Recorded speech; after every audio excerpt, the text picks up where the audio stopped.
ஆன்மீக நண்பர்கள் அனைவருக்கும் அன்பு கலந்த வணக்கங்கள். இன்றைக்கு நாங்கள் ஆன்மீகம் சம்பந்தமான பதிவில் பார்த்தீங்கன்னா, வாஸ்து தோஷம் போக்கி திருமண தடையை நீக்கம் அருள்மிகு அக்னிபுரீஸ்வரர் திருக்கோயிலை பற்றி தான் நம்ம இன்றைக்கு பார்க்க போகிறோம். திருவாரூர் மாவட்டத்தில் அற்புதங்கள் நிறைந்த ஒரு திருத்தலம் பற்றி உங்களுக்கு தெரியணும்னு சொன்னால் இந்த காணொலியை தொடர்ச்சியாக பாருங்கள். வாஸ்து குறைபாடுகள் முதல் தீராத நோய்கள் வரை அனைத்தும் தீர்க்கும் திருத்தலமாக விளங்குகிறது. அதாவது அன்னியூர் அக்னிபுரீஸ்வரர் கோயில். அதாவது பார்த்தீங்கன்னு சொன்னால் தலத்தின் முக்கிய விவரங்கள் பார்த்தீங்கன்னா, சுவாமி அருள்மிகு அக்னிபுரீஸ்வரர் தான் சுயம்பு மூர்த்தியாக காட்சி தருகிறார். அருள்மிகு கவுரி பார்வதி அப்படின்னு சொல்லக்கூடிய அம்மனும் காட்சி அளிக்கிறார்.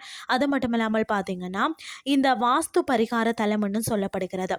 உங்களுடைய வீட்டில் அதாவது வியாபார இடத்துல வாஸ்து குறைபாடு உள்ளதா? இந்த கோயிலை இந்த பகுதி மக்கள் வாஸ்து பரிகார கோயில் என்று தான் அழைக்கிறார்களாம். இங்கு வந்து வழிபடுவது மிக சிறந்த பலனை தருமா. மற்றது அக்னி தேவன் சாபம் நீங்கிய இடம். தட்சன் ஜாதகத்தில் கலந்து கொண்டதால் தான் சாபம் பெற்ற அக்னி தேவன் இங்கு தீர்த்தம் உண்டாக்கி இறைவனை வழிபட்டு தனது சாபம் நீங்க பெற்றாரா. அது மட்டுமில்லாமல் பார்வதி தேவி இங்கு தவம் இருந்ததா இறைவனின் காட்சி பெற்ற தலம் இதுவாக இருக்கிறதா. இங்கிருந்து தான் பார்த்தீங்கன்னு சொன்னால் இறைவன் திருவேலி மிளலை சென்று அம்பிகையை திருமணம் செய்து கொண்டாராம். திருநாவுக்கரசரால் பாடப்பட்ட காவிரி தென்னங்கரை தலங்கள்லாம் இது வந்து 62வது தலமாகவும் இருக்கிறதா.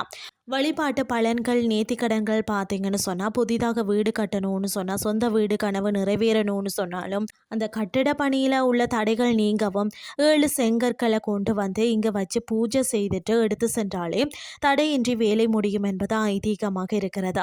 மற்றது பார்த்தீங்கன்னா ஆரோக்கியம், ரத்தம் கொதிப்பு, மற்றது வெப்பம் சம்பந்தப்பட்ட நோய்கள் இருக்கிறவங்க அக்னி தீர்த்தத்தில் நீராடி இறைவனுக்கு கோதுமை பலகாரங்கள் நெய்வேத்தியமாக செய்து வழிபட்டாலே நலம் பெறலாம்னு சொல்லப்படுகிறது.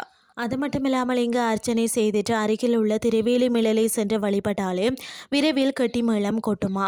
எப்படி செல்றதுன்னு சொல்லி பார்த்தீங்கன்னா, கும்பகோணம் நன்னிலம் பாதையில் வந்து கூந்தலூர் என்ற ஊருக்கு அருகில் இந்த தலம் அமைந்துள்ளதா.